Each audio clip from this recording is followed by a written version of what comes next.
তার মানে হারামের মধ্যে ভাগ করে ফেলাইছি আমরা সুবিধাজনক হারাম নেই হারাম খাই ওইটাতে আপত্তি নাই, কিন্তু যেটা তো অসুবিধা ওইটার সাথে আমরা নাই চিল্লা এখন ঠিক না। খাওয়ার ক্ষেত্রে মুসলমানরা হালাল খুঁজে ফুড হালাল ফুড খুঁজে কিন্তু অর্থের ক্ষেত্রে হালালের বাস বিচার করে টেবিলের নিচ দিয়াও নেয় কুকুর দিয়াও নেয় আবার পারলে বন্দুক ঠেকাইয়াও নেয়। আছে না নাই মৌলভী বাজারে মাশাআল্লাহ এগুলো নাই কি আছে আল্লাহ হেফাজত করো। তাহলে বুঝলাম হালালে বরকত, হারামে কোনো বরকত আছে? কথা বলেন আচ্ছা আওয়াজ করে উত্তর দেন তো, গরুর গোশত খাওয়া হালাল না হারাম? কুকুর খাওয়া হারাম। গরু হালাল, কুকুর হারাম। আচ্ছা দেখেন, প্রতিদিন বাংলাদেশের বাজারগুলোতে বিয়ের অনুষ্ঠানগুলোতে যে কোনো অনুষ্ঠান হলে খাবার দাবারের জন্য গরুর গোশত জবাই হয় না কুকুর জবাই হয়? গরু জবাই হয়, কুকুর জবাই হয় না। কুকুর বেঁচে গেল আর গরু মরল, ঠিক কিনা? আচ্ছা, বছরে যে বাচ্চা দেয়, গাভী বাচ্চা দেয় বেশি না কুকুর বাচ্চা দেয় বেশি? গাভী বছরে দেয় কয়টা? কুকুর দেয় কয়টা? হ্যাঁ, 5টা 7টা। কোনো জন্ম নিয়ন্ত্রণ নাইতে ওদের। দাদা আসছে দিচ্ছে আর তো গরু আমরা খাইলাম বেশি, কুকুর খাইলাম না। গরু বাচ্চা দিলেও কম, কিন্তু কুকুর বাচ্চা দিলেও বেশি। এবার সারা বাংলাদেশের সবগুলো জেলাতে মিলিয়ে যদি আপনি হিসাব করেন, বলেন তো বাংলাদেশে গরু বেশি না কুকুর বেশি? কারণ কি? কারণ এটা হালাল। বরকত ঢুকাই দিছে কে? বরকত বিশ্বাস করেন? হ্যাঁ, মুসলমানরা বরকতে বিশ্বাস করে। 10 লক্ষ টাকা প্রতি মাসে ইনকাম, মাস শেষে কিচ্ছু থাকে না, আরো ঋণ। একটা হসপিটাল বিল পরিশোধ করতে লাগে 5 লাখ। আবার ব্যাংকের ঋণ আছে না নাই? আর রিক্সাওয়ালার পুরা মাসে ইনকাম 5,000। ওইটা দিয়া ছোট্ট একটা জায়গায় বাসা ভাড়া দেয়, ছেলে মেয়েদেরকে পড়ায়, হ্যাঁ, স্ত্রীকে এটা সেটা কিনে দেয়। আবার মাস শেষে 400-500 টাকা থাকে। ওর 5,000 থেকে থাকে 200-300 টাকা, আর 10 লাখ থেকে 1 টাকাও থাকে না, আর ঋণ কাঁধে নিয়ে সে করে বেড়ায়। দিস ইজ গভর্নমেন্ট বারাকা। এটাকে বারাকা বলে। জন্য বরকতে বিশ্বাস করতে হবে। অল্পে তুষ্ট থাকতে হবে। অল্প খান, অল্প পড়েন, অল্প জমান। যতটুকু লাগবে এতটুকুর জন্য কষ্ট করতেই হবে। কিন্তু সম্পদের পাহাড়, ব্যাংক ব্যালেন্স, গাড়ি, সোনা দানা, এফডিআর, প্রাইস বন্ড, সঞ্চয়পত্র, একটার পর একটা টাকার পিছে যে আমরা ছুটছি, এটা ইসলাম আমাদের শিখায় না। আমরা বরকতে বিশ্বাস, আমরা হালাল খাবো। রাজি আছেন? আর সব সময় পড়বো কি? আস্তাগফিরুল্লাহ।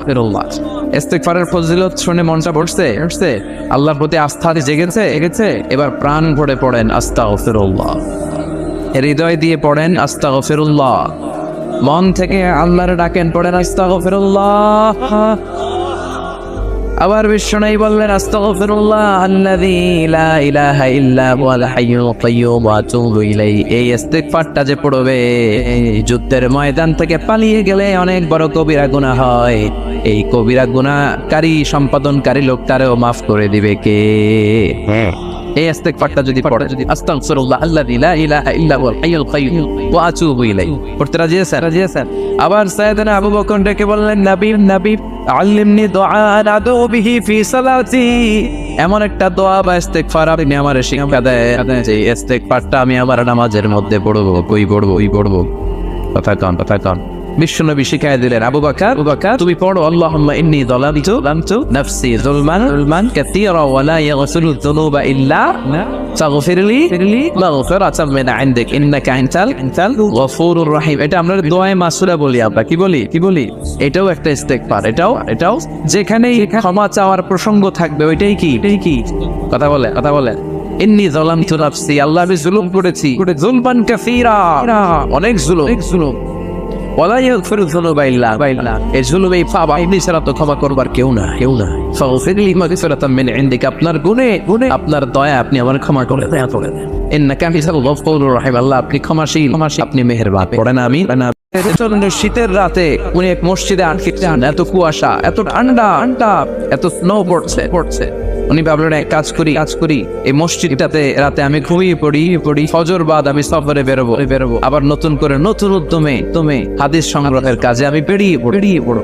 কিন্তু মসজিদে শুয়ে উনি পড়লেন বিপাকে। মসজিদের দারোয়ান ওনারে মসজিদে থাকতে দেন। উনি বললেন, বাবা আমি ফজরের সালাতে এই মসজিদে পড়ব নিয়ত করেছি, আমি ফজরের মুসল্লি, রাতটা তুমি কাটাতে দাও, আমি সকাল হতে না হতেই চলে যা।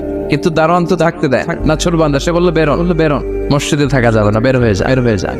কারণ কারণ দারোয়ান চিনতে পারেনি যে উনি জগৎ বিখ্যাত মহাত্মা, এত বড় আলেমে দিন। দারোয়ান ওনাকে চিনেনি। উনি বাধ্য হলেন মসজিদ থেকে বেরোতে। মসজিদ থেকে বেরোয় হাঁটতে লাগলেন আর শীতে কাঁপতে লাগলেন। হঠাৎ দেখলেন একটা বাজার, আর ওই বাজারে খাব্বাস যুবক রুটি বিক্রেতা রুটি বানায়। ওই খাব্বাসকে যে সালাম দিলেন, আসসালামু আলাইকুম। বাবা আমি তোমার রুটির দোকানের পাশে বসতে চাই, একটু আগুন পোহাতে চাই, যদি তুমি অনুমতি দাও। খাব্বাস বলে আহলান ওয়া সাহলান ওয়া মারহাবান, বিকাশেন। বসে যা, বিশ্রাম নে। আগুন আপনি আগুন পোহালে আমার ক্ষতি কি? সুবহানাল্লাহ কবেন না? কি ভদ্র যুবক। সাইয়েদনা ইমাম আহমদ ইবনে হাম্বল আল্লাহ শুকরিয়া করলেন, বসলেন, আগুন পোহাতে লাগলেন আর হাদিসের বই পড়তে লাগলেন। আর দেখলেন এ খাব্বাস রুটি দোকানদারের মালিক, যুবক রুটি বিক্রেতা, রুটি বানায় আর কিছুক্ষণ পর পড়ে আস্তাগফিরুল্লাহ। কিছুক্ষণ পর সে শুধু পড়ে আস্তাগফিরুল্লাহ। রুটি বানায় পড়ে আস্তাগফিরুল্লাহ, খামির বানায় পড়ে আস্তাগফিরুল্লাহ। চুলার মধ্যে রুটি ঢুকিয়ে দেয় আর পড়ে আস্তাগফিরুল্লাহ, শুধু আস্তাগফিরুল্লাহ। কেউ রুটি কিনতে আসলে তাকে রুটি দেয় আর পড়ে টাকা নিয়ে ক্যাশ বক্সে রাখে আর কি পড়ে শুধু এটাই। ইমাম আহমদ ইবনে হাম্বল কৌতূহল বশত জিজ্ঞেস করলেন, ইয়া শাহ মালাক দাইমান তাকরাউনা আস্তাগফিরুল্লাহ। এই যুবক ঘটনা কি? আসার পর থেকেই খালি দেখতেছি আস্তাগফিরুল্লাহ। কেন? যুবক বলে, ইস্তিগফার বেশি পড়ার কারণে আমি জীবনে অনেক কিছু পেয়েছি। কি পেয়েছো?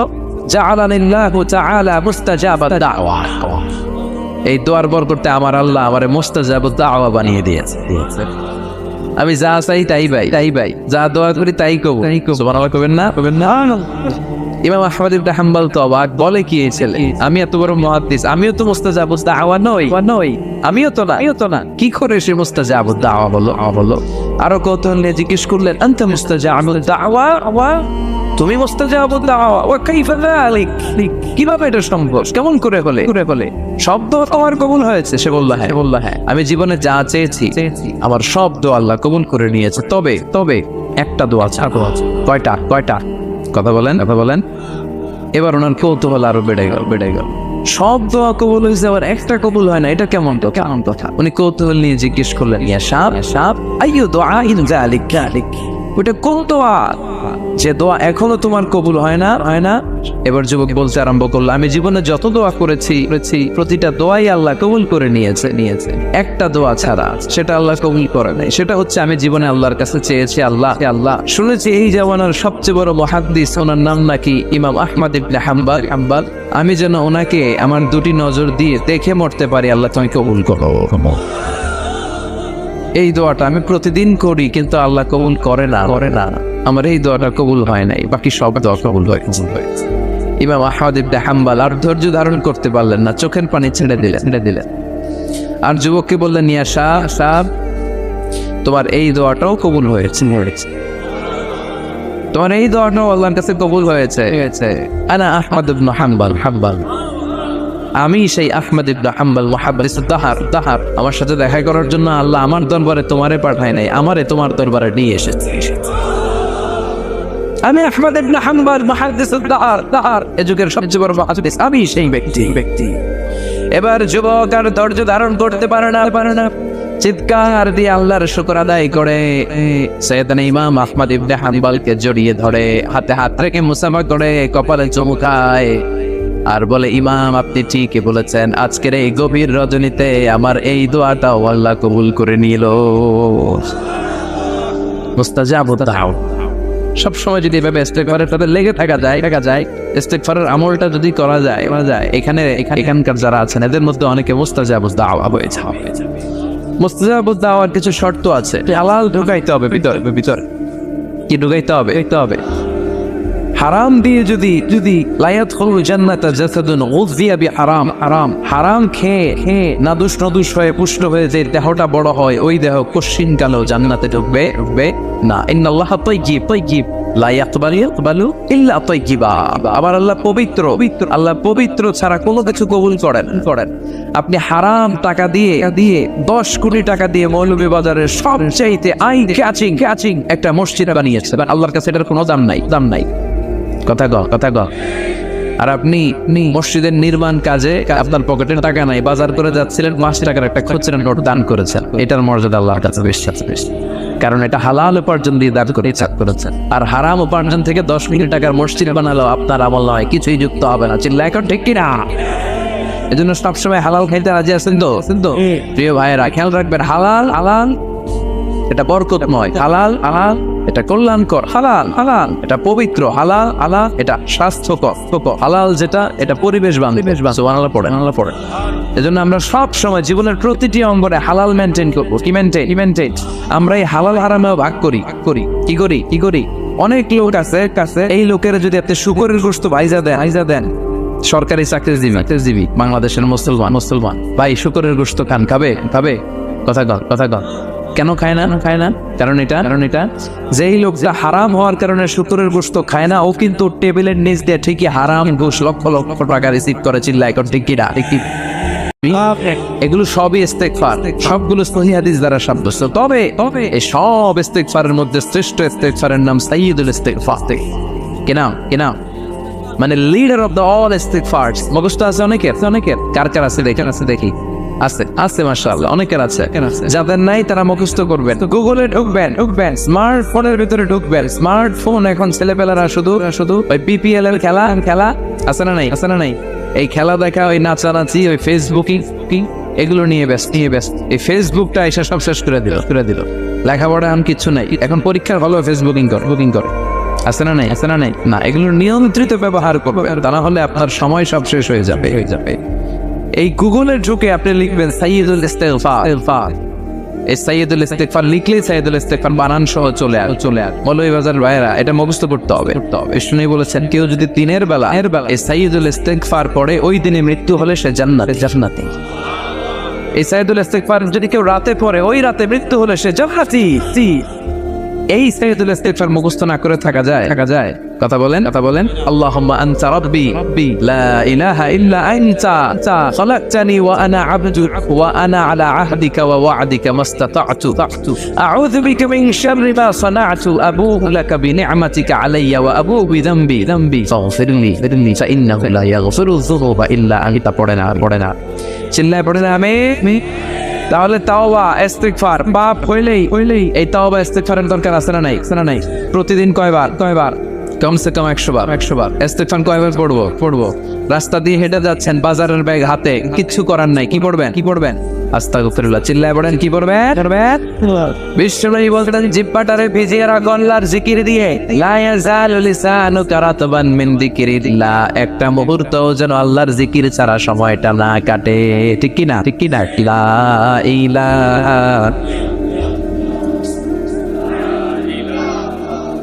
লা ইলাহা ইল্লাল্লাহু মুহাম্মাদুর রাসূলুল্লাহ সাল্লাল্লাহু আলাইহি ওয়াসাল্লাম। এই যে জিকিরটা আওয়াজ করে আমি করালাম, সবাই মিলে বিশ্বনবী কিন্তু এইভাবে জিকির করাতাম। তো হুজুর আপনি করাইলেন কেন? তালিমা, শেখানোর জন্য। লা ইলাহা ইল্লাল্লাহটা অনেকের ভালো শুদ্ধভাবে নাও জানা থাকতে পারে, জন্য তালিমান মাঝে আমরা করাই, কিন্তু নিয়ম সেই জিকিরগুলো আস্তে আস্তে করা। কিভাবে? আল্লাহ বলেন, উযকুর রাব্বাকা ফি নাফসিকা তাদাররুআন ওয়া খাইফা ওয়া দুনাল জারি মিনাল কাওলি বিল গুদুওয়ি ওয়াল আসাল ওয়া লা তাকুম মিনাল গাফিলিন। আল্লাহু আকবার। আল্লাহ বললেন, আমার জিকির করো বিনয়ের সাথে, ধীর চিত্তে, আস্তে আস্তে, চিল্লা পাল্লা করে নয়। কার কথা লাপালাপি করে নয়।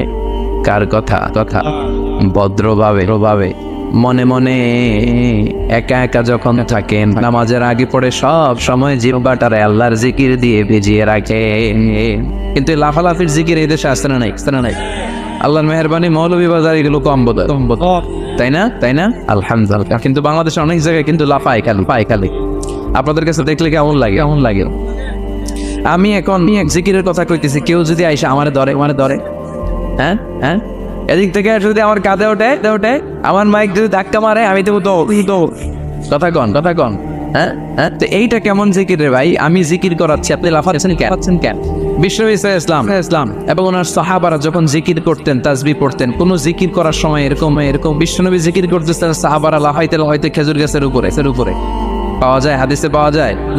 অথবা বিশ্বনবী তাসবিহ পড়তেছেন, জিকির করতেছেন, সাহাবারা লাফাইতে লাফাইতে বিশ্বনবীর কান্দে আছে আছে, তাহলে এগুলো করা যাবে, করা যাবে। আবার অনেক জায়গায় এমন জিকির করে হুই হাই এই ও আছে না নাই, আছে না নাই? হ্যাঁ হ্যাঁ, ওই যে কয় বসেন না, এগুলো ভুল, এগুলো আমরা করবো না, এগুলো আমরা করবো না। এই যেটা উচ্চারণ করলো, এই কথাটা বলতেই পারি না কোথাও বললেই আমি মাহফিলে ওই দুই একজন উঠলে আমি উঠতে দেই না, তো আমি বলি এই উঠলেন কেন, বসেন, তখন সবাই শুরু করে বসেন। তো এইরকম লাফালাফি করে জিকির করা এটা সুন্নাতে নাই। আমরা ধীরস্থির ভাবে জিকির করবো। বিশ্বনবী বলেছেন আফদালু যিকরি লা ইলাহা ইল্লাল্লাহ, সবচেয়ে শ্রেষ্ঠ জিকিরের নাম। আবার এটা কালিমা তাইয়্যিবা, এটার নাম কি? বিশ্বনবী বললেন মান ক্বালা লা ইলাহা ইল্লাল্লাহ মুখলিসান মিন কলবিহি দাখালাল জান্নাহ। আমি ইয়াকিনের সাথে, ঈমানের সাথে একবার যে তার জীবনে পড়তে পারলো লা ইলাহা ইল্লাল্লাহ, তার জান্নাতের মালিক বানায়া দিবে কে? আবার আল্লাহ বললেন দারাবাল্লাহু মাসালান কালিমাতান তাইয়্যিবাতান কাশাজারাতিন তাইয়্যিবাতিন আসলুহা সাবিতুন ওয়া ফারউহা ফিস এটার নাম দিলেন আল্লাহ কালিমায়ে তাইয়্যিবা। এই লা ইলাহা জিকিরের নাম কি বলেন? কালিমায়ে পবিত্র বাক্য।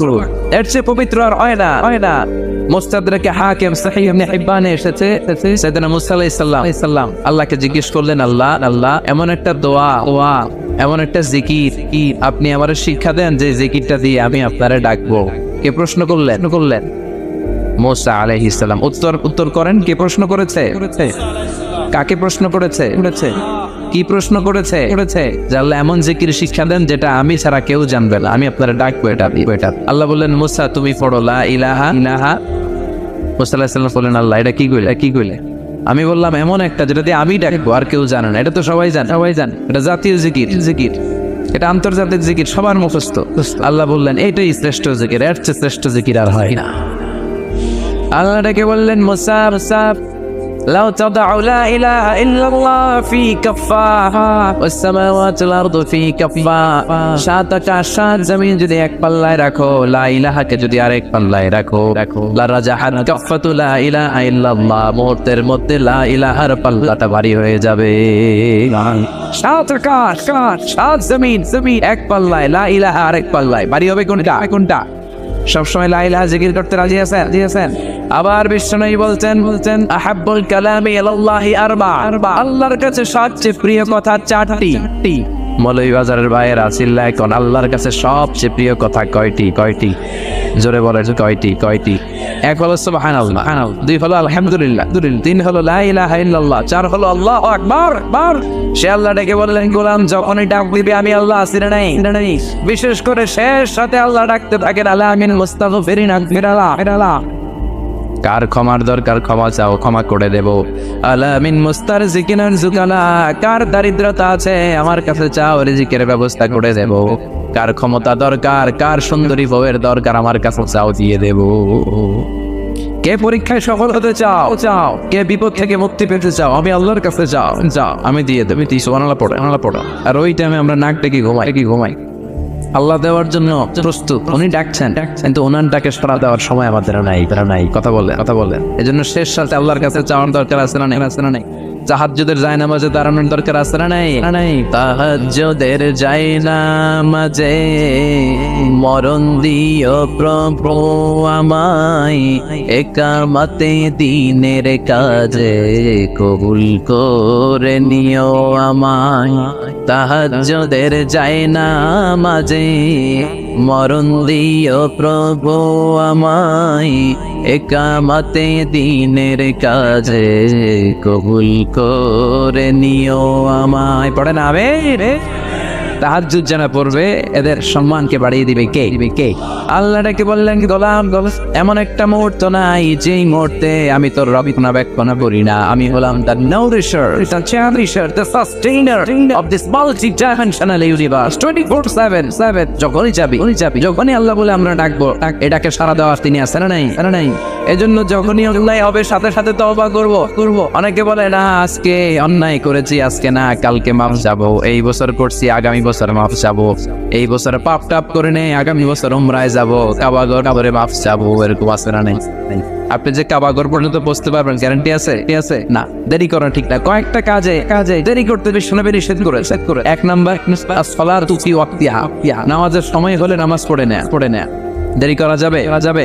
সালাত প্রতিষ্ঠায় দেরি করা যায়? সালাতে কায়েম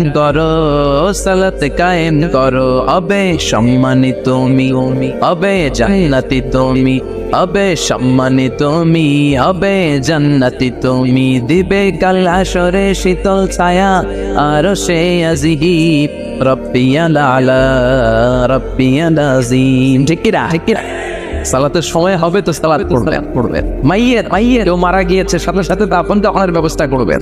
ছেলেমেয়েরা প্রাপ্ত বয়স্ক হয়েছে, বিয়ের ব্যবস্থা করবেন। ঋণী আপনি হাতে অর্থ এসেছে, সাথে সাথে ঋণ দিবেন। এগুলোতে দেরি করা যাবে? 5 নাম্বার হচ্ছে আত-তাওবা, ফাওরান। বাপ হয়েছে, কোনো দেরি নয়, কালকে নয়, সকালে করেছি, রাতে নয়, যখনই পাক করেছি সাথে সাথে তওবা করবো। কার কাছে? চোখের পানি ছেড়ে দেয় আল্লাহর কাছে। কায়মন বাক্যে চোখের পানি ছেড়ে তওবা করেন। অনেকে মনে করে হুজুর ডেকে তওবা করানো লাগে। কথা কন। মৌলভী বাজারে এগুলা নাই। আছে মনে করে যে পীর সাহেব হুজুরের হাতে হাত রেখে তওবা পড়তে হবে, ইমাম সাহেবকে লাগবে, বড় হুজুরের লাগবে, হুজুর আসতে না পারলে মনে হয় তওবা হবে। এরকম চিন্তা ভাবনা করার কোনো সুযোগ আছে না। আপনার রবের কাছে আপনি ক্ষমা চাইবেন, কাউরে লাগবে না। চোখের পানি ছাড়েন। আল্লাহরে ওয়াদা দেন, আল্লাহ আর করবে না। আল্লাহর কাছে ক্ষমা চান, আপনারা ক্ষমা করবে কে? উনি হচ্ছেন ক্ষমাশীল। প্রতিনিয়ত ক্ষমা চান, যতবার অন্যায় হবে ক্ষমা চান। বিশ্বনবী প্রতিদিন ক্ষমা চাইতেন কয়বার? চিল্লায় বলেন 70 বারেরও বেশি। আকসার মিন 70 মাররা। 70 বারেরও বেশি বিশ্বনবী পড়তেন আস্তাগফিরুল্লাহ। কি পড়তেন? আওয়াজ করে পড়েন আস্তাগফিরুল্লাহ। আবার পড়েন আস্তাগফিরুল্লাহ। আর বিশ্বনবী বলতেন লাজিমাল ইস্তিগফার জাআলাল্লাহু লাহু মিন কুল্লি দিকিন মাখরাজা। সব সময় যে ইস্তিগফার পড়বে, সে যদি কোনো বিপদে আটকে যায়, বিপদ থেকে উদ্ধার করবে কে? আমাদেরকে বিপদ থেকে উদ্ধার করে কে?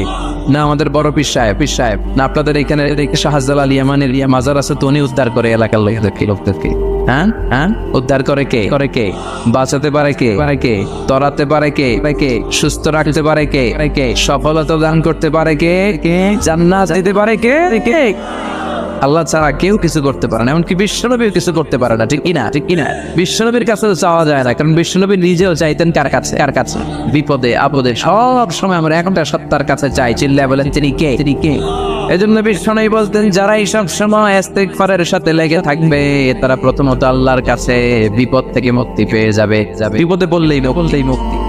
মানে ইস্তিগফার জাআলাল্লাহু লাহু মিন কুল্লি দিকিন মাখরাজা অমিন কুল্লি হাম্মিন আরাজা। আর আপনাকে দুশ্চিন্তা মুক্ত করে দিবে কে? এগুলো হচ্ছে ফাদাইলুল ইস্তিগফারের ফজিলত। বিপদে পড়বেন, আপনার বিপদ মুক্ত করে দিবে। টেনশন মুক্ত করে দিবে। আমাদের সমাজে টেনশন আছে না নাই? মৌলভী বাজারে মাশাআল্লাহ এগুলা নাই। হ্যাঁ কি টেনশন বলেন? কিসের এত টেনশন আপনাদের?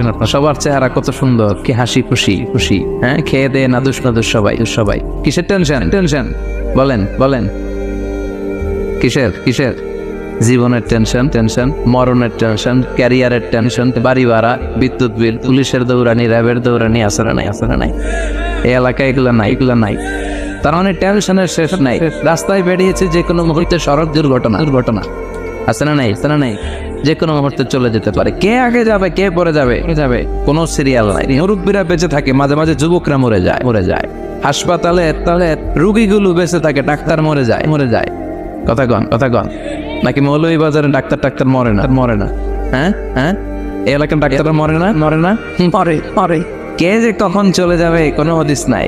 এই যে এত জীবনের টেনশনে অনেকে হার্ট অ্যাটাক করে। এই টেনশন মুক্ত করে দিবে কে? যদি সবসময় ইস্তিগফার পড়েন, বিপদ মুক্ত করবে আল্লাহ, টেনশন মুক্ত করবে। ওয়ারযুকহু মিন হাইসু লা ইয়াহতাসিব, এমন জায়গা থেকে আল্লাহ রিজিকের ব্যবস্থা করে দিবেন যেটা আপনি কল্পনাও করতে পারেন নাই। সুবহানাল্লাহ পড়বেন না? আবার বিশ্বনবী বললেন, সব সময় যারা ইস্তিগফার পড়বে, আল্লাহর কোনো আযাব তাদের উপর আসবে না। সুবহানাল্লাহ পড়েন। আল্লাহর কোরআন সাক্ষী, আল্লাহ বললেন, ওমা কানাল্লাহু মুআযযিবাহুম ওয়া হুম ইস্তাগফিরুন।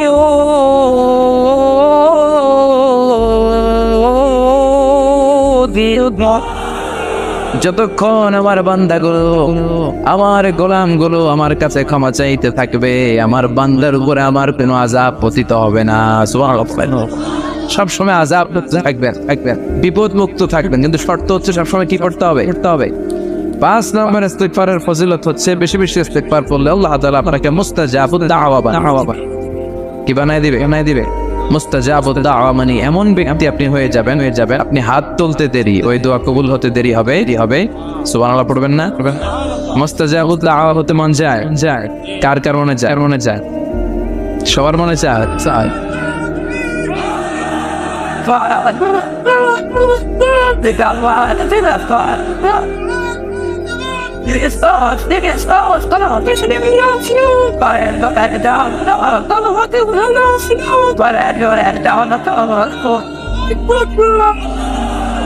আল্লাহ আমাদের সবাইকে তুমি মুস্তাজাবুদ দাওয়া হিসেবে কবুল করো। আজওয়া খেজুর খেতেন বিশ্বনবী।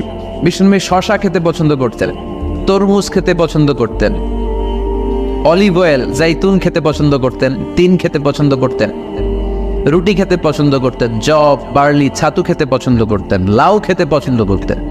লাউ গোশত দিয়ে লাউ রান্না করলে বিষ্ণুনবী লাউগুলো খুঁজে খুঁজে খেতেন। আর আমরা ওই লাউ খাই আর বলি খাইলাম না, খালি ডুগডুগি। সাদের লাউ বানাইলো মরে, আগে খাইলাম ডোগা, খাইলাম না ডুগডুগি। তো এই লাউ খায়েন, এটা খাওয়া সুন্নাত। বিশ্বনবী রুম্মান খেতেন। রুম্মান মানে ডালিম, আনার ফল, এটা বিশ্বনবী খেতেন। বিশ্বনবী মাশরুম খেতেন, ব্যাঙের ছাতার মতো দেখা যায়। মাশরুম খেলে চোখের জন্য ভালো। এখন অনেক রেস্টুরেন্টে মাশরুমের স্যুপ পাওয়া যায়, এগুলো আপনারা খাও। তো বিশ্বনবী 3 ফল খেতে পছন্দ করতেন। এই 3-এর নামে সূরা দিছে কে? মানুষের নামে সূরা আছে না নাই? সূরাতুন নাস, সূরাতুল ইনসান। আবার ইন্ডিভিজুয়াল 6 জন নবীর নামে আল্লাহ সূরা দিলেন। সূরাতু ইউনুস, সূরা হুদ, সূরা ইউসুফ, সূরা নূহ, সূরা ইব্রাহিম, সূরা মুহাম্মদ। আবার একজন ওলির নামে আল্লাহ সূরা দিলেন, সূরা লোকমান। আছে না নাই? 6 পুরুষের নামে কোরআনে 6 সূরা, কিন্তু 1 মহিলার নামে 1 সূরা।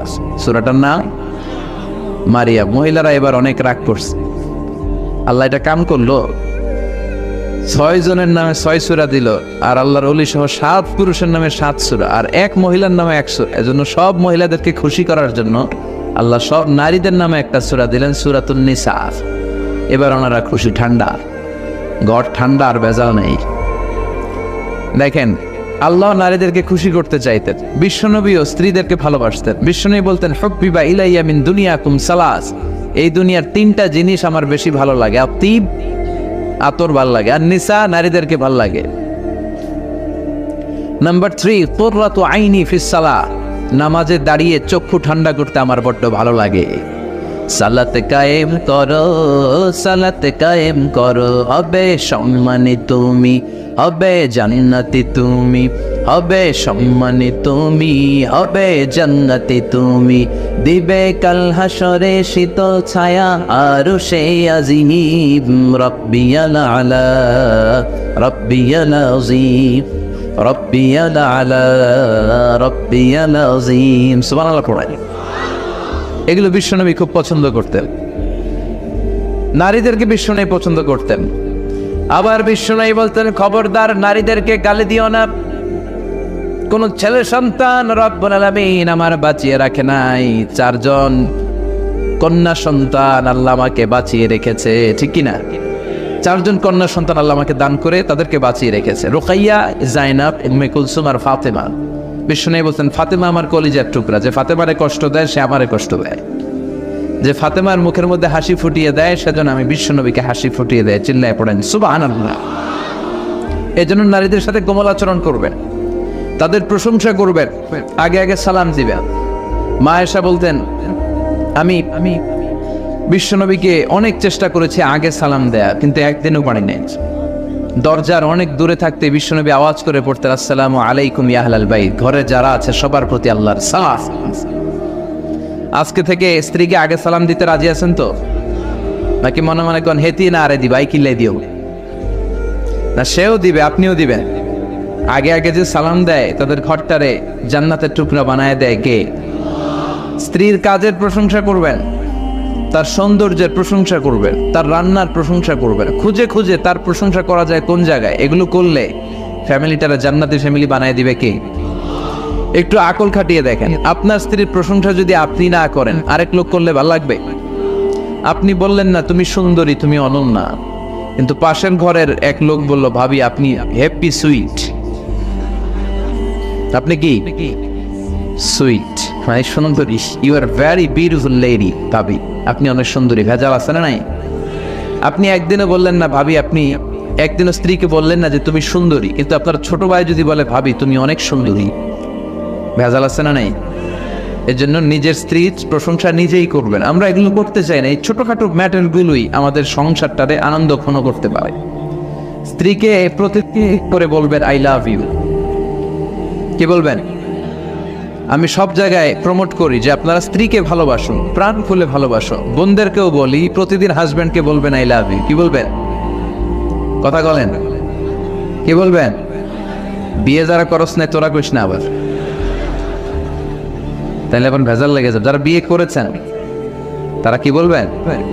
I love you. স্ত্রীকে বলবেন যে তুমি সুন্দরী, তুমি গুণবতী, তুমি রূপবতী, তুমি সুস্নিগ্ধা, তুমি অপ্সরী, তুমি অনসুয়া, তুমি প্রিয়ংবদা, তুমি সুহাসিনী, তুমি সুকেশিনী, তুমি সুভাসিনী, তুমি অসূর্যম পোষা, মেঘ কালো কেশ, কাজল কালো চুল, হরিণের মতো ডাগর দুটি তোমার চোখ। বলতে রাজি আছেন তো? আল্লাহ বুঝার তৌফিক দাও। আমাদের ঘরগুলো জান্নাতের টুকরা বানাও। কোরআনে মোট সূরা কয়টা? চিল্লায় বলেন। এই সূরার নাম হচ্ছে সূরাতুত তিন। সূরার নাম কি? আল্লাহ এখানে তিন ফলের কসম কেটেছেন। সূরাতুত তিনে তিন ফলের কসম কেটেছেন। তিন সূরাটা এমন সূরা যে সূরাটা বিশ্বনবী এশার নামাজে পড়তেন। কোন নামাজে? সাইয়েদনা বারা ইবনে আযিব রাদিয়াল্লাহু তাআলা আনহু বর্ণনা করেন, সহিহ বুখারীর বর্ণনা, তিনি বলেন আমি বিশ্বনবীকে এশার নামাজে ওয়াত-তিনি ওয়াজ-যাইতুন সূরাটা তেলাওয়াত করতে শুনেছি। ফামা সামি'তু আহসানা সাউতিন মিন সাউতি রাসূলিল্লাহ। বিশ্বনবীর কণ্ঠের চাইতে এত মধুমাখা কণ্ঠ দিয়ে কোরআনের তেলাওয়াত আমার জীবনে কারোর কাছ থেকে আমি শুনি নাই। বারা ইবনে আযিবের বর্ণনা, বুখারীর হাদিস। তিনি বলেন আমি ওয়াত-তিনি ওয়াজ-যাইতুন এই সূরাটাকে এশার সালাতে বিশ্বনবীর কণ্ঠে আমি শুনেছি। তিনি এশার সালাতের ইমামতিতে এই সূরাটা পড়তেন। আর বিশ্বনবীর কণ্ঠের চাইতে মধুমাখা কোনো কণ্ঠ আমার জীবনে শুনি নাই। অনেকে বলে সাইয়েদনা দাউদ আলাইহিস সালামের কণ্ঠ ছিল বড় চমৎকার, এটা ঠিক, কিন্তু বিশ্বনবীর চাইতে বেশি সুন্দর। তিনি আকাবা উপসাগরের পাশে বসে যখন জাবুর কিতাব তেলাওয়াত করতেন, সাগরের মাছগুলো সাগর রেখে দিয়ে ডাঙ্গায় চলে আসতো, বনের পশু বন রেখে বাইরে আসতো, আকাশের পাখি আকাশ ছেড়ে ড্রপ দিয়ে নিচে নামতেন। সুরের ছংকার ছিল ওনার গলা, কিন্তু বিশ্বনবীর গলার সুর এর চেয়ে সুন্দর ছিল। উনি যখন কোরআনের আবৃত্তি করতেন, কাফেরগুলো পাগল হয়ে মন্ত্রমুগ্ধের মতো কান লাগিয়ে বিশ্বনবীর তেলাওয়াত আর আবৃত্তি শুনতে থাকতো। বলেন তো আবু জাহেল বিশ্বনবীর পক্ষের লোক না বিপক্ষের লোক? বিশ্বনবীর বিপক্ষের লোক হয়েও আবু জাহেল প্রতি রাতে বিশ্বনবীর কণ্ঠের তেলাওয়াত শুনতে যেত। সুবহানাল্লাহ পড়বেন না? না জানি কি সুরের ঝংকার ছিল আমার নবীর গলায়, না জানি কি সুরেলা গলা ছিল আমার প্রিয় নবীর। আবু জাহেল ছিল মক্কার প্রেসিডেন্ট, সে ঘোষণা দিয়েছে খবরদার কেউ মক্কায় অবস্থিত কেউ মুহাম্মাদের কণ্ঠের তেলাওয়াত শুনতে যেতে পারবে, কিন্তু রাত্রেবেলা চোরের মতো লুকায় লুকায় নিজেই যায়। কত বড় ডাকাত! রাতে নিজেই যায় আর দিনে সবাইকে নিষেধ করত। আর হজের মৌসুমে তার কর্মী বাহিনীকে, পেটুয়া বাহিনীকে লাগিয়ে দিত, যা মক্কায় ঢুকার যত দরজা আছে, গেট আছে, সব গেটে দাঁড়িয়ে আগন্তুক হাজিদেরকে বলবি খবরদার, এই মক্কা নগরীতে এক পাগল আসছে, নাম মুহাম্মদ, নাউজুবিল্লাহ পড়েন। যে এই পাগলের কথা শুনে সেও পাগল হয়ে যায়। হজের মৌসুমে সব কর্মীরা মক্কার সব গেটে দাঁড়িয়ে আগন্তুক হাজিদেরকে বলতে আরম্ভ করলো, খবরদার হাজি সাহেবরা মক্কায় আসছেন, জমজম খাইবেন, খেজুর খাইবেন, কিন্তু মুহাম্মদ নামে এক পাগল আসছে, তার কাছে যাবেন না। এই পাগলের কাছে গেলে তার কথা শুনলে আপনিও পাগল হয়ে যাবেন। হাজিরা মনে মনে কে ওই জায়গায় আরো আগে যাও, কারণ আল ইনসানু হারিসুন আলা মা মুনিআ, মানুষকে যেটা নিষেধ করা হয় বেশি মানুষ এটা করে বেশি। হাজিরা সবাই যে বিশ্বনবীর কাছে হাজির। দেখেন অপপ্রচার কেমন করে প্রচার হয়। হাজিরা কেউই বিশ্বনবীর নামই জানতো না, কিন্তু আবু জাহিল চাকরি নিয়ে দায়িত্ব নিয়ে নাম বিশ্বনবীর নামটা হাজীদের কানের ভেতরে পৌঁছে দিয়েছে। আল্লাহু আকবার। এজন্য ইসলামের বিরুদ্ধে প্রচারণা করে লাভ নাই। আমাদের বিরুদ্ধে প্রচারণা করলে ওটা আমাদের পক্ষের প্রচারণা হয়ে যায়। চিল্লায় বলেন ঠিক কি না? আমাদের অপপ্রচারগুলো আমাদের প্রচারে কাজে লাগে। আবু জাহেল ঘোষণা দিল কেউ মুহাম্মাদের কণ্ঠের তেলাওয়াত শুনতে যেতে পারবে না, কিন্তু রাত্রিবেলা লুকিয়ে লুকিয়ে নিজেই যায়। সে মক্কা শহরের প্রেসিডেন্ট, তার দলের যত প্রেসিডিয়াম সদস্য আছে, মক্কার মেম্বার অফ দ্য পার্লামেন্ট আছে, সবগুলা যায়। উতবা, সাইবা, ওয়ালিদ ইবনে মুগীরা সবাই লুকিয়ে লুকিয়ে বিশ্বনবীর বাড়ির পিছনে বসে বসে বিশ্বনবীর মন্ত্রমুগ্ধকর তেলাওয়াত শুনতে থাকে। আর বিশ্বনবীর যখন তেলাওয়াত করা শেষ হয়ে যায়, সবগুলো দেয় দৌড়। চোরের মন সব দেয় দৌড়। ফিরে যাওয়ার রাস্তা আবার একটা, কয়টা? সব চোরের দেখা হয়ে যায়। একে অপরকে গালি দেয়, দোষারোপ করে। সবাই কয় আবু জাহিল তুই এলি কেন, আবু জাহিলকে তোরাইলি কেন, একে অপরকে গালি দেয়। আবু জাহিল বলল ঠিক আছে, আর সামনে থেকে আসা যাবে না, সবাই আল্লাহর নামে শপথ কর। সবাই কসম কাট, কিরা কাট, আর আসুন না। দস্তখত খাতার মধ্যে সিগনেচার দে, আর বল আসবো না। কালকে থেকে যে আসবে তার মাথার চুল কামিয়ে মাথায় আলকাতরা মেখে মক্কা শহরে ঘুরানো হবে, অপমান করা হবে। সিগনেচার দে সবাইকে। আবু জাহেল তুই নেতা, তুই আগে দে। Abu Jahl number 1 signature, Utba number 2 signature, Walid ibn Mughira number 3 signature. সবাই সিগনেচার দিয়ে হাতে হাত রেখে কয় আর যাও না, আর যাও না। দিন শেষে রাত আসলো। আবু জাহেল বিছানায় এপাশ ওপাশ করে, টসিং এন্ড টার্নিং। আবু জাহেলের বিশ্বনবীর কণ্ঠের তেলাওয়াত শোনার প্যারা উঠছে। যারা সিরিয়াল দেখে, সিরিয়ালের একটা প্যারা আছে না নাই? 9:30 সিরিয়াল শুরু, 9টার দিকে প্যারাটা ওঠে, ঠিক কিনা? কোনো কাজ রাখে না, সব বাদ, সর, আগে সিরিয়াল। তা আবু জাহেলেরও প্রতিদিনকার অভ্যাস তো প্যারা উঠছে। এখন আবু জাহেল মনে মনে ভাবে হায় রে, আমি বললাম ভাইয়েরা আমার, বোনেরা তোমার, কেউ যাবে না, আমি কেমনে যাই? মনে মনে ভাবলো আজকে যে সিগনেচার নিছি আর যেই ধমকি দিছি, আজকে কেউ যাবে না, আমি 100% শিওর। এক কাজ করি, চোরের মতো আমি একটু যাই। লুকিয়ে লুকিয়ে আবু জাহেল যে হাজির বিশ্বনবীর বাড়ির চিপায়। উতবা, সাইবা, ওয়ালিদ ইবনে মুগীরা ঘরের ভেতরে সবার একই অবস্থা, সবার প্যারা উঠছে। সবাই মনে মনে ভাবে আবু জাহেল যে ধমকি দিয়েছে আজকে কেউ যাবে না, আমি কেন যাব না? আহা, না গেলে তো মিস হয়ে যাবে সুন্দর তেলাওয়াতটা। আজকেও যে হাজির, বিশ্বনবী তেলাওয়াত করছেন, তারা প্রাণ ভরে শুনছে। তেলাওয়াত শেষ, সব চোরগুলা দিছে দৌড়। ফিরে আসার রাস্তা কয়টা? আজকেও দেখা হয়ে গিয়েছে। আবার একে অপরের দোষ দেয়, তুই এলি কেন, তুই এলি কেন, ও কয় তাহলে তুই আইসস কেন? সুবহানাল্লাহ কইবেন না? এটা প্রমাণ করে বিশ্বনবীর কণ্ঠ যেন তেন কোনো কণ্ঠ ছিল। সাইয়েদনা বারা ইবনে আযিব রাদিয়াল্লাহু তাআলা আনহু বর্ণনা করেন, বুখারীর বর্ণনা, এশার নামাজে আমি বিশ্বনবীকে সূরাতুত তিন ওয়াজ যাইতুন তেলাওয়াত করতে শুনেছি। ফামা সামি'তু আহসানা সাউত মিন সাউতি রাসূলিল্লাহ, বিশ্বনবীর কণ্ঠের মতো এত মধুর কণ্ঠ জীবনে শুনি নাই, জীবনে শুনি না, এত জাদুমাখা কণ্ঠ। তাহলে এই সূরাটা আপনারা কোন নামাজে পড়বেন? আওয়াজ করে বলেন, কোন নামাজে? এশার নামাজে পড়বেন। এই সূরাটা আল্লাহ কসম দিয়ে শুরু করেছে। কি দিয়ে? কসম। আল্লাহ চাইলে সবকিছুর কসম কাটতে পারে, কিন্তু আমরা কি পারি? আমরা যদি কসম কাটতে হয়, একজনের নামে কসম কাটতে হবে, চিৎকার করে বলে তিনি কে? কিন্তু আমাদের দেশে আল্লাহর নাম ছাড়াও আরো কসম আছে না নাই? কয় কোরআনের কসম কাটা যাবে? যাবে না। বলে কাবার কসম কাটা যাবে? বলে মাথার কসম কাটা যাবে? ফরিদপুরে আর কোন কোন জিনিসের কসম কাটেন আপনারা? বিদ্যার কসম, আর মায়ের কসম, আর খাজা বাবার কসম, আর মাটির কসম, আর শালির কসম কাটা যাবে না। আর পানির কসম না, আর চোখের কসম, এগুলো সহজে আসে না নাই? No way, no. কোন বিষয়ে এমফাসাইজ করতে চাইলে মান কানা ইয়াহলিফ ফালইয়াহলিফ বিল্লাহ আও লিয়াসমুত। কোন বিষয়ে এমফাসাইজ করতে চাইলে আপনার অনেক সময় কসম কাটা লাগতে পারে, কিন্তু কসম কাটতে চাইলে কাটতে হবে একজনের নামে। চিল্লায় বলেন তিনি কে? কিন্তু আল্লাহ চাইলে সব কিছুর কসম কাটতে পারে। সেজন্য আল্লাহ এই সূরার ভেতরে 3 ফলের কসম কেটেছেন। কোন ফল? 3 ফল। ও 3। খেয়াল রাখবেন প্রিয় ভাইয়েরা, আল্লাহ যত জায়গায় কোরআনে কসম কেটেছে তত জায়গায় আল্লাহ ওয়াও শব্দ ব্যবহার করেছে। কি শব্দ? ওয়াও। এটারে বলে ওয়াও আল কাসামিয়া। আশ্চর্য জিনিস দেখলে এখন ইয়াং পোলাপানরা বলে ওয়াও, ওই ওয়াও না, এটা হচ্ছে কসমের ওয়াও। এটা কি? কসমের ওয়াও। ইয়াং ছেলেবেলারা ওয়াও বলে না, ওয়াও, এই ওয়াও না। আরবিতে একটা অক্ষর আছে ওয়াও, এটাকে বলে ওয়াও আল কাসামিয়া, কসমের ওয়াও। যত জায়গায় আল্লাহ কোরআনের কসম কেটেছে তত জায়গায় শুরুতে ওয়াও আছে না নাই? রব্বুল আলামিন কোরআনের ভেতরে যুগের কসম কেটেছে, সময়ের কসম কেটেছে। আল্লাহ বলেছেন ওয়াল আসর, ওয়াও আছে না নাই? আল্লাহ পাহাড়ের কসম কেটেছেন, আল্লাহ বলেছেন ওয়াত্তুর। আল্লাহ ফজরের কসম কেটেছেন, আল্লাহ বলেছেন ওয়াল ফাজার। জিলহজের প্রথম 10 রাতের কসম কেটেছেন, তিনি বলেছেন ওয়ালায়ালিন আশার।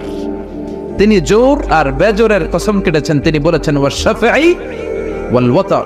সুবহানাল্লাহ পড়েন। এখানে আল্লাহ 3 ফলের কসম কেটে তিনি বলেছেন ওয়াত্তিন। কিসের কসম? ডুমুর ফলের কসম। সুবহানাল্লাহ পড়েন। এই ডুমুর ফল খুব চমৎকার একটা ফল। ফরিদপুরে গাছ আছে ডুমুরের। ডুমুরের ফল খাইছেন? বেশি করে খাবেন। ছোটবেলায় আমরা শুনতাম ডুমুর ফল খেলে নাকি মানুষ পাগল হয়ে যায়। ভুয়া কথা, ভুয়া। ডুমুর ফল খেলে কখনো মানুষ পাগল হয় না। এরকম অনেক বাজে কথা ছোটবেলায় আপনারা শুনছেন। ছোটবেলায় শুনতাম পরীক্ষার দিন ডিম খেয়ে গেলে পরীক্ষায় ডিম পাওয়া যায়। আছে না নাই? ফরিদপুরে এগুলো বলেন আপনারা? আমি আমার জীবনের সব ফাইনাল পরীক্ষার দিন সকালে ডিম খেয়ে যেতাম, আর পরীক্ষা দিলেই ফার্স্ট হয়ে যেত। তার মানে প্রমাণিত হলেন না এটা ভুয়া কথা। এরপরে ছোটবেলা শুনতাম জট কলা খাওয়া যাবে না, মানে জোড়া কলা খাইলে নাকি যমজ বাচ্চা হয়, মানে 2 বাচ্চা হয়। তো 2 বাচ্চা এক লগে হইলে তো ভালো, 2 বারের কষ্ট একবারে সারবেন। কথা বলেন, আইডিয়াটা ইন্টারেস্টিং না? 2 বারের কষ্ট একবারে সেরে গেল। একটা মায়ের বাচ্চা ডেলিভারি করতে 8 মাস 9 মাস কি যে কষ্ট। মনে হয় যে একটা বস্তা নিয়ে উনি টয়লেটে ঢুকেন, বস্তা নিয়ে কিচেন রুমে রান্না করেন, কি যে কষ্ট হয় এটা উনিই বোঝেন। এখানে আমরা অলমোস্ট সবাই নর্মাল প্রসেসিং এ পৃথিবীতে এসেছি। 2-4টা ছোট বাচ্চা থাকতে পারে, সিজারিয়ান বেবি। আগে সিজার টিজার ছিল না, নর্মাল প্রসেসেই হইতে হবে। চিল্লা এখন ঠিক কিনা? এখন এই কোত্থেকে সিজার ফিজার আসছে।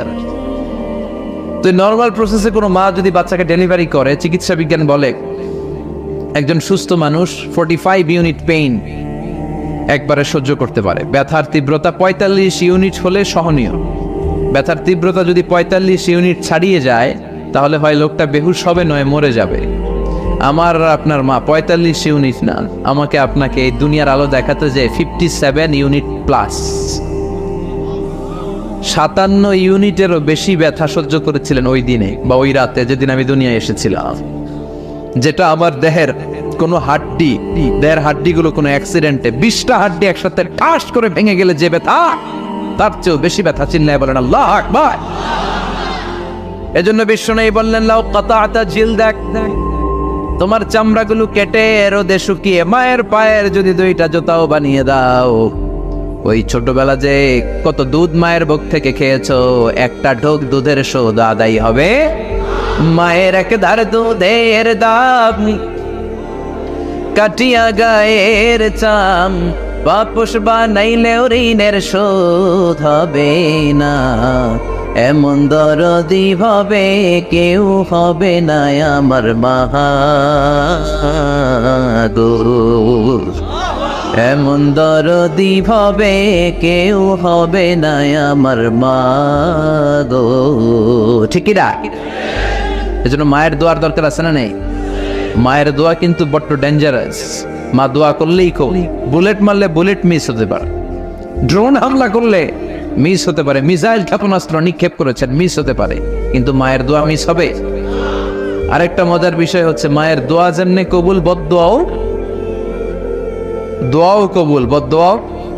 শুধু যদি দোয়া কবুল হইতো তাহলে সমস্যা নেই, দোয়া করে না খাল্লি বাল্লি, কিন্তু বদদোয়া করলেও কবুল। মুসা আলাইহিস সালাম আল্লাহরে জিজ্ঞেস করলেন, আল্লাহ মাইয়া কুনু জালিসি ইয়াউমাল কিয়ামা, আল্লাহ কিয়ামতের দিন জান্নাতে আমার সাথী হবে কে? আল্লাহ বললেন জালিসুকা ফিল জান্নাতি জাজ্জার, মুসা তোমার সাথী হবে একজন কসাই। সুবহানাল্লাহ করবেন না? মুসা আলাইহিস সালাম বললেন আল্লাহ কোন নবী আমার সাথী হবে না, কোন ওলি আমার সাথী হবে না, কোন সুহাদা আমার সাথী হবে না, কোন সালেহ ব্যক্তি আমার সাথী হবে না, কসাই কেন সাথী হবে? আল্লাহ বললেন মুসা নিজে যাও কসাইয়ের দোকানে যেয়ে দেখো কেন সাথী হবে। সাইয়েদনা মুসা আলাইহিস সালাম ছদ্মবেশে কসাইয়ের দোকানে গেলেন। সারাদিন ছদ্মবেশে দাঁড়িয়ে দেখলেন স্পেশাল কোনো আমল দেখা যায় না। সারাদিন গোশত কাটে, গোশত বিক্রি করে, দিন শেষে দোকান বন্ধ করে একটা প্যাকেটের মধ্যে ভালো কিছু গোশত নিয়ে বাড়ির দিকে ফিরে। বাড়িতে ঢোকার পর সাইয়েদনা মুসা আলাইহিস সালাম ঘরের মধ্যে কড়া নাড়লেন। কসাই বলে মান আনতা, তুমি কে? মুসা আলাইহিস সালাম বললেন আমি মুসাফির, থাকার জায়গা নাই, খাওয়ার জায়গা নাই, তোমার বাড়িতে যদি রাত্রিবেলা আশ্রয় দাও রাত্রিবেলাটা কাটিয়ে সকালবেলায় চলে যাব। কসাই বলে আহলান ওয়া সাহালান, আসেন বসেন। সাইয়েদনা মুসা আলাইহিস সালামকে বললেন এই ঘরে বসে থাকেন, পাশের ঘরে আমার কাজ আছে, কাজ সেরে আসবো। সাইয়েদনা মুসা আলাইহিস সালাম গভীরভাবে লক্ষ্য করলেন পাশের ঘরে মাচা এক বৃদ্ধা মহিলা। ওই মহিলাকে নামিয়ে গোসল করিয়ে টাওয়াল দিয়ে সারা গাটা মুছে দিয়ে নতুন কাপড় পরিয়ে নিজ হাতে গোশত রান্না করে রুটি বানিয়ে রুটি আর গোশত নিয়ে মহিলার মুখের মধ্যে কসাইটা তুলে দেয়। মহিলাটা আনন্দে রুটি আর গোশত খায় আর হাতটা তুলে আঁচলটা বিছিয়ে বিড়বিড় করে কি যেন দোয়া করে। ওই মহিলাকে খাইয়ে সাইয়েদনা মুসা আলাইহিস সালামের জন্য খাবার এনে কসাই বলে মুসাফির তোমারে আমি চিনি না, তুমিও আমারে চিনো না, কিন্তু তুমি আমার মেহমান, এই নাও রাতের খাবার খাও, খেয়ে ঘুমিয়ে যাও, সকালবেলা তুমি যাবে তোমার রাস্তায়, আমি যাব আমার দোকানে। সাইয়েদনা মুসা আলাইহিস সালাম বললেন আমি এই খাবারে ততক্ষণ পর্যন্ত হাত দেব না যতক্ষণ না বলো এই মহিলাটাকে। কসাই বলে হাদিহি উম্মি, এই মহিলাটা হলো আমার জনম দুঃখিনী মা, এই দুনিয়া এই মা ছাড়া আমার কেউ নাই, আমি ছাড়াও আমার মায়ের কেউ নাই। প্রতিদিন আমি দোকান বন্ধ করে মাকে গোসল করাই, নিজ হাতে রান্না করে মার মুখে খাবার তুলে দেই, আমার মা খেয়ে আমার উপর খুশি থাকে। সাইয়েদনা মুসা আলাইহিস সালাম বললেন সব বুঝলাম, কিন্তু বিড়বিড় করে কি যেন তোমার মা বলে, কি যেন বিড়বিড় করে বলে সেটা আগে বলো। কসাই বলে ও মুসাফির, আমার মা প্রতিদিন খাওয়ানোর পরে আমার উপর এত খুশি হয়ে যায়, এত সন্তুষ্ট হয়ে যায়, প্রতিদিন আমার জন্য আল্লাহর দরবারে একটা পাগলা দোয়া করে। আমি জানি কোনোদিন এই দোয়া কবুল হবার নয়, প্রতিদিন আমার মা এই পাগলা দোয়াটা করে। সাইয়েদনা মুসা আলাইহিস সালাম বললেন কি সেই দোয়া আমারে শোনাও। কসাই বলে প্রতিদিন আমার মা আমার প্রতি এত খুশি হয়ে যায়, এত সন্তুষ্ট আমার মা আমার প্রতি হয়ে যায়, খাওয়ানোর চোলটা পেতে দিয়ে বিড়বিড় করে চোখের পানি ছেড়ে আমার মা বলে আল্লাহুম্মা জাআল ইবনি জালিসা মুসা ইয়াউমাল কিয়ামাহ। প্রতিদিন আমার মা বলে আল্লাহ শুনেছি এই জামানার বনি ইসরাইলের সবচাইতে বড় পয়গম্বর তার নাম নাকি মুসা, আমার ছেলের উপর আমি এত খুশি, এত রাজি, এত সন্তুষ্ট, আমি কিছু বুঝি না, আমি কিছু জানি না, একটাই চাওয়া সাইয়েদনা মুসা আলাইহিস সালাম যেদিন কিয়ামতের বিচার শেষে জান্নাতে যাবে আমার কসাই ছেলেরে মুসার সাথী বানিয়ে দিও। আল্লাহুম্মা জাআল ইবনি জালিসা মুসা ইয়াউমাল কিয়ামাহ, আল্লাহ আমার ছেলেটারে তুমি মুসার সাথী বানায় দিও। মুসা আলাইহিস সালাম বললেন ঘটনা তো এই জায়গা, এটা মায়ের দোয়ার ফসল, সব মিস হবে কিন্তু মায়ের দোয়া মিস হয় না। চিল্লায় বলেন ঠিক কিনা? আমাদের যাদের মা আছে আল্লাহ তাদের হায়াত দারাজ করে, যারা মা হারা মায়ের কথা মনে পড়ে না, কথা বলেন। যখন রাত্রি নিঝুম এই চোখে ঘুম, একলা শূন্য ঘরে, তোমায় মনে পড়ে মাগো তোমায় মনে পড়ে, জানি তোমার দোয়া পেলে উঠব সকল বাধা ঠেলে, তোমার দোয়া সকল কাজে ঝরছে মাথায় পড়ে, তোমায় মনে পড়ে মাগো তোমায় মনে পড়ে, যখন রাত্রি নিঝুম এই চোখে ঘুম, একলা শূন্য ঘরে, তোমায় মনে পড়ে মাগো, তোমায় মনে পড়ে, ঠিক কিনা? আল্লাহ, আমরা যারা মা হারা, আমাদের মাদের কবরগুলোরে জান্নাতের বাগান বানাও। আর জোরে পড়েন আমিন। রব্বুল আলামিন বলেন, ওয়াত-তিনি ওয়াজ-যাইতুনি ওয়া তুরি সিনিন ওয়া হাযাল বালাদিল আমিন। সুবহানাল্লাহ পড়েন। আল্লাহ তিনের কসম কেটেছেন, তিনি বলেছেন ওয়াত-তিন। আওয়াজ করে বলেন, কি বলেছেন? তিনের কসম, ডুমুর ফুলের কসম।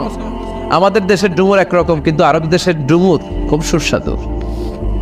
সাদা ডুমুর, কালো ডুমুর আছে, সাদাটা খুব মিষ্টি হয়। এই ডুমুর ফলের সিদ্ধ রস খেলে ওই ব্যক্তির ডায়াবেটিক্স হয় না। আলহামদুলিল্লাহ পড়ে। ডায়াবেটিক্স বাংলাদেশে আছে না? নেই। বাংলাদেশের জাতীয় রোগ হয়ে গেছে এখন ডায়াবেটিক্স, ঠিক কিনা? এই ডুমুরের সেদ্ধ রস খাবেন, ডায়াবেটিস ভালো হয়ে যাবে ইনশাআল্লাহ। অনেক নারীদের বোনদের ইররেগুলার পিরিয়ড হয়, অনিয়মিত মাসিক, এই সমস্যা অনেকের আছে না? নাই। আমার বোনেরা যাদের এই সমস্যা, আপনারা ডুমুর ফল সিদ্ধ করে খাবেন, আপনাদের মাসিকগুলার নিয়মিত বানাই দিবে কে? এই ফল খেলে স্ট্রেংথ এন্ড স্ট্যামিনা হয়, কারণ এই ফল জান্নাতের ফল। এই গাছ জান্নাতের গাছ, the tree of fig, the tree of heaven and paradise. সাইয়েদনা মুসা আলাইহিস সালামকে আল্লাহ বললেন, ফালা তাকরাবা হাযিহি আশ-শাজারাতা ফাতাকুনা মিনাল যালিমিন। ও আদম আর হাওয়া, জান্নাতে ঘুরো, জান্নাতের নাজ নেয়ামত ভোগ করো, খাও দাও, ফুর্তি করো, মौज মাস্তি করো, যেটা মন চাই করো, কিন্তু নিষিদ্ধ গাছের কাছেও যেও না। সব খাইবা একটা ছাড়া, এই গাছের কাছেও যেও না। ফল খাইবা তো দূরের কথা, কাছেও যাওয়া না। কিন্তু সাইয়েদনা আদম আলাইহিস সালাম ভুলে গেলেন আল্লাহর কথা। শয়তান ওয়াসওয়াসায় খেয়ে ফেললেন। কি করলেন? ওয়ালাকাদ আহিদনা ইলা আদম মিন ক্বাবলু ফানাসিয়া ওয়া লাম নাজিদ লাহু আজমা। আমি আদমকে স্পেশাল একটা অর্ডার করেছি, কিন্তু আমার আদেশ পালনে আদম ব্যর্থ হয়েছে। ভুলে গেছে, ব্যর্থ তো হবেই, ভুলে গেছে। ভুলে গেলে আর কোনো কথা আছে? শয়তানের ওয়াসওয়াসায় পড়ে ওই নিষিদ্ধ গাছের ফল সাইয়েদনা আদমও খেলেন, হাওয়াও খেলেন। খাওয়ার সাথে সাথে জান্নাতের পোশাকগুলো নিচের দিকে নামতে আরম্ভ হলো। আদম আলাইহিস সালাম উলঙ্গ, হাওয়া আলাইহিস সালাম উলঙ্গ। দেখেন শয়তানের কাজ, শয়তানের মিশন, জান্নাতেও যা, দুনিয়াতে এসেও তা। মিশনটা কি? আমাদের গা থেকে কাপড় খুলে আমাদেরকে ল্যাংটা বানানো। চিল্লা এখন ঠিক কিনা? জান্নাতে যে মিশন, দুনিয়াতেও একই মিশন, আমাদেরকে উলঙ্গ বানানো। জান্নাতে আমাদের আদি পিতা আদি মাতাকে উলঙ্গ বানিয়েছে, এখন আমাদেরকে উলঙ্গ বানাতে যায়। ও মায়েরা, হেজাব ছেড়ে দিও না। হেজাব তোমার অহংকার, হেজাব তোমার অধিকার। হেজাব নারীর অধিকার, আপনার অধিকার আপনি বুঝছেন না। হেজাব আপনার অহংকার, হেজাব আপনার আভিজাত্যের প্রতীক। চিল্লায় বলে ঠিক কিনা? নারী অধিকারের কথা যারা বলে তাদের কথা শুনবেন না। নারী অধিকারের কথা যারা বলে তারাই বেশি নারী নির্যাতন করে। জোরে বলেন ঠিক কিনা? এদের ঘরে এই কাজের মেয়েরা বেশি নির্যাতিতা হয়। এরাই লোহা গরম করে ছোট্ট কাজের মেয়ের পিঠটারে জ্বালিয়ে জ্বালিয়ে লাল করে দেয়। এরা ভাষণের মঞ্চে উঠলে নারীদের পক্ষে কথা বলে, আর সুযোগ পেলে ধর্ষণে সেঞ্চুরি করতে দেরি করে না। চিল্লা এখন ঠিক কিনা? এজন্য হেজাব আপনার অধিকার, এই হেজাব আপনার অহংকার, এই হেজাব আপনার আভিজাত্যের প্রতীক। এই হেজাব ভুলে যাওয়া যাবে না। কিন্তু শয়তানের ওয়াসওয়াসায় দুনিয়াতেও আমাদের পোশাক কমতে শুরু করেছে। বাংলাদেশের নারীদের পোশাক বাড়তেছে না কমতেছে? এমন এমন পোশাক তারা পরে, আগে এগুলো ছিল না। লেহেঙ্গা, পাখি ড্রেস, আর কি আছে? কিরণ মালা, আর কি আছে? পাতলা একেবারে পোশাকগুলো দেখা যায়, চামড়া দেখা যায়। মশারি, মশারি নামে পোশাক আছে। নেটের শাড়ি। আল্লাহ হেদায়েত দাও। জোরে পড়েন আমিন। আছি আমরা এখন জামানায়, লাজ শরম গেছে হারায়, ঠিক কিনা? পাতলা শাড়ির বাহার, পাখি ড্রেস, লেহেঙ্গা পোশাক দেখে নারীর লাজে মরে যাই। হায় হায়, আছি আমরা এখন জামানায়, লাজ শরম গেছে হারায়, ঠিক কিনা? নারীরা, হেজাব আপনার অধিকার, এই অধিকার হারার জন্য আপনি না হন। আল্লাহ বুঝার তৌফিক দাও। এজন্য আল্লাহ বললেন, ওয়াত-তিনি ওয়াজ-যাইতুনি ওয়া তুরি সিনিন ওয়া হাযাল বালাদিল আমিন। তিনের কসম খেলেন, এরপর আল্লাহ বলেন ওয়া জাইতুন, জাইতুনের কসম। জাইতুন মানে জলপাই। জাইতুন মানে কি? ইংরেজিতে বলে অলিভ। জলপাই খান না? আমাদের দেশের জলপাই আর আরব দেশের জলপাই পার্থক্য আছে। আমাদের দেশের জলপাই একটা দুইটার বেশি খাওয়া যায়, আরব জলপাই অনেক খাবে, কিচ্ছু হবে না। 7টা জলপাই, 7টা অলিভ জাইতুন আর একটা 3, এই রেশিওতে, এই মিক্স রেশিওতে যদি আপনি খান, আপনার বার্ধক্য অনেক দেরিতে আসবে, আপনি ইয়াং থাকবেন অনেক দিন। আলহামদুলিল্লাহ পড়েন। এই অলিভ অয়েল, অলিভ এটা হিল ট্রাক্টসে হয়, পাহাড়ি এরিয়ায় হয়। এই গাছগুলো শত বছর বেঁচে থাকে। বিশ্বনবী বলতেন কুলু যাইতা ওয়াত্তাহিনু ফাইন্নাহা মিন শাজারাতিন মুবারাকা। জাইতুনের তেল খাও, তেল দাও, তেল মালিশ করে, তেলের ভিতরে বরকত ঢুকায় দিয়েছে কে? আবার বিশ্বনবী বলতেন এটা খাওয়া যায়, গায়ে মালিশ করা যায়, আবার জাইতুনের ডাল ভেঙে মেসওয়াকও করা যায়। সুবহানাল্লাহ।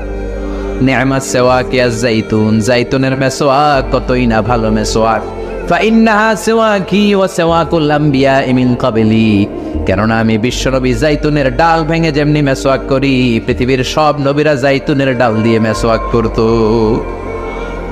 জাইতুনের কসম খেলেন, এটা খাওয়া যায়। এক্সট্রা ভার্জিন আছে, ওটা খাবেন। লেস দেন 1% অ্যাসিড দিয়ে এটাকে পিউরিফাইং করে। এটা দাড়ি এবং চুলে মাখলে চুল দাড়ি সহজে পাকে না। বিশ্বনবী প্রতিদিন মাখতেন, আমিও মাখি আলহামদুলিল্লাহ। আপনারাও পাবেন। ফরিদপুরে কোনো সুপার শপ থাকলে আছে, আগোরা স্বপ্ন আছে, এগুলো না, ওখানে যাবেন, যে জাইতুন নিয়ে ইচ্ছা মতো মালিশ শুরু। ছোট বাচ্চাদেরকে সারা গায়ে টাইট করে ঠাইসা মাখবেন জাইতুনের তেল, এরপরে রোদ্রের মধ্যে ফেলাই দিবেন। ডি, ভিটামিন ডি, প্রাকৃতিক এগুলো নিতে চায় না, সিরেলাক খাওয়ায় আর ডানু খাওয়ায়, আছে না নাই? জাইতুনের তেল মালিশ করলে দেহের যে চামড়ার কুচকে যাওয়া ভাব, এটা রোধ হয়ে যাবে। এখন পিজা হাটে